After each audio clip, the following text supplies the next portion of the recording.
Здравейте, хора! Ще ви споделя нещо полезно. Някои ще са го чували, някои не. За какво може да служи средния пръст? На лявата и на дясната ръка.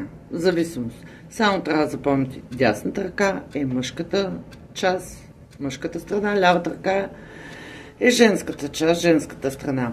Ако отивате някъде на среща и знаете, че ще ви е много притеснено, стресирано, или знаете, че човека, с който срещате, винаги ви изкарва извън нерви, примерно бившата свекървата, няма значение, който ви изкарва извън нерви. Сега, ако е мъж, отивате на срещата и просто се държите така на средния пръст. Подпирате се, може и на краката да се сложите, да се подпрете. Въпрос е лекичко, не да стискате до посиняване пръста, просто обгърнете средния пръст на дясната ръка, ако срещате с мъж. Съответно и средния пръст на лявата ръка, ако срещате е с жена. Пробвайте, ще видите как изобщо никой не може да ви изкара извън равновесие и да ви ядоса за нещо.